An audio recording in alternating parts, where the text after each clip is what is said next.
As Debbie said, I was a county commissioner. I was county commissioner for 10 years, and I remember when I was sworn in 1985, Andy Warren was my fellow commissioner, and Andy came into my office around 7 o'clock one night, and he said I was brand new, and Andy had been there for a couple of terms, and Andy said, "Mike, tonight we're going to Palisades Republican Club." I knew I didn't know where it was, so we jumped in his Ford Thunderbird, I think it was, about 200,000 miles on it, and he drove up 611, and pointed out the Hidden Valley landfill and the Ferndale land. He was like a tour guide, and we went to the Cascade Lodge, and we had a great meeting.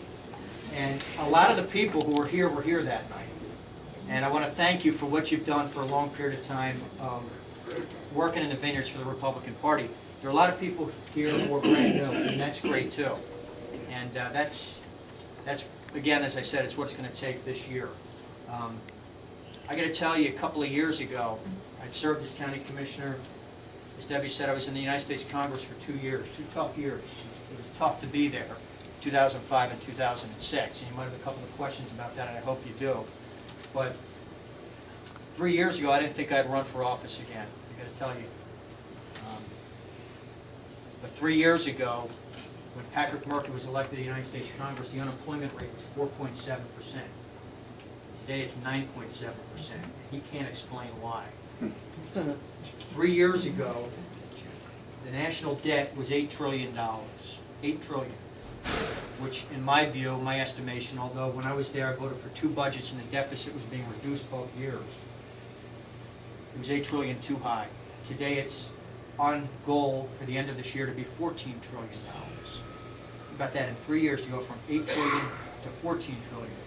And the worst part of that story right there, you can ask how it got there.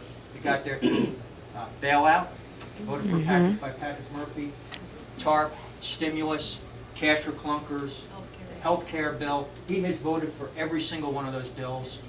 However it is that his godmother, Nancy Pelosi, who came here a couple of times in 2006 to campaign against me, whatever it is she asks him to do, he does. But the worst part of that story about that $14 trillion, aside from the fact it doesn't include all the unfunded liabilities of Medicare, Medicaid, and Social Security, they're not fixing those problems.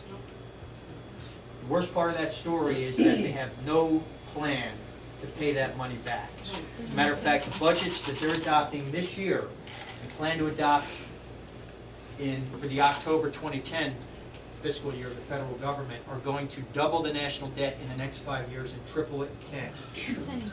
That's what they're planning on doing. Now, I have 6 children. We're all in school.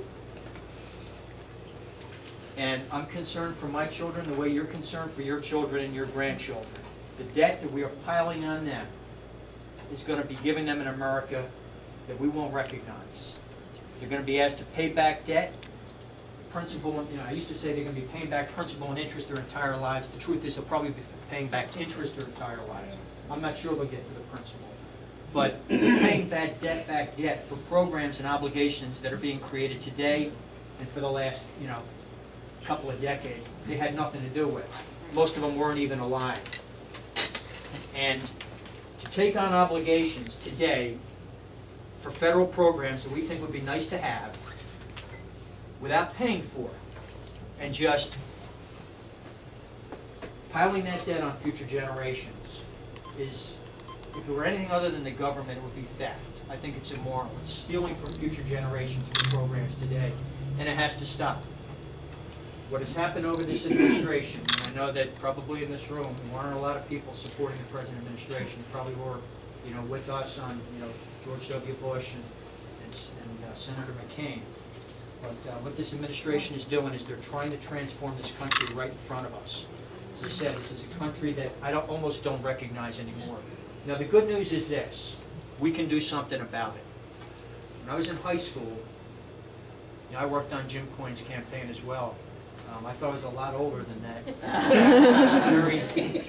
guess a year older than that. You seem so much younger, Tom. You seem so much younger. But I was in high school when Jimmy Carter was the president, and the interest rates were double digits. 13, 14, 15% unemployment was in double digits. Gas lines. Actually, the worst part of the story, I grew up in Levittown, where the gas rights were at 5 points in 1979. I'll never forget it. And the truth is, I didn't really want to graduate from high school and have to enter that working world that Jimmy Carter was giving us. And I wasn't old enough to vote for Ronald Reagan, but I was old enough to work for him, and I worked for him. And I became, the following year, when I was old enough to vote, the first Republican in my family. I have 7 brothers and sisters, 2 parents. They all still live in Bucks County. They're all Republicans today because I converted every one of them. The reason that I got involved in that campaign is because Ronald Reagan, who was the oldest man ever to run for and be elected President of the United States, had this amazing ability to communicate to a younger generation who he knew were hurting, who he knew were concerned about the country. They called him the great communicator. And his message was, as bad as things seem, the best days of this country, this is a great country, and the best days are still in front of us, they're not behind us. And he was right. He told us it was morning in America. And he got elected, and he did what he said he would do. He lowered taxes. And when you lower taxes, it's amazing what happens. When you take money that is earned by the American entrepreneur, you say, we're not going to take it out of your pocket, we're going to give it back to you. You know what they do? They invest it. The accelerated depreciation from capital equipment. People were buying new cars, made in America, hopefully. And when you buy equipment, you know what you have to do? You've got to hire people.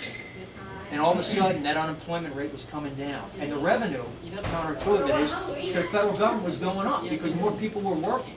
Something that this administration doesn't get, but I know everybody in this room does get. And I'm just going to say this, take any questions and then sit down.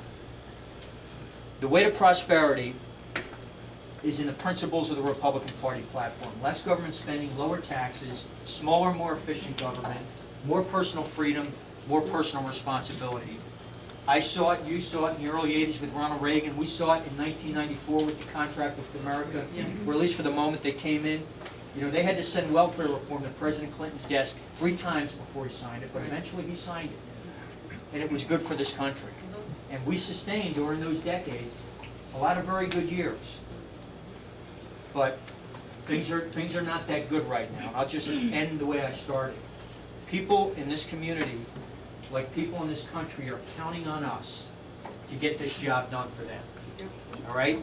It is within our grasp. And I want to be your candidate for the United States Congress. I think I can raise the money, I can articulate the message, and I can beat this guy who stole this congressional seat from us in 2006. And I will go with you and invite every one of you to come with me the first Monday in January 2011 to hand Nancy Pelosi a pink slip and tell her she's fired. Yes. That's what we have to do.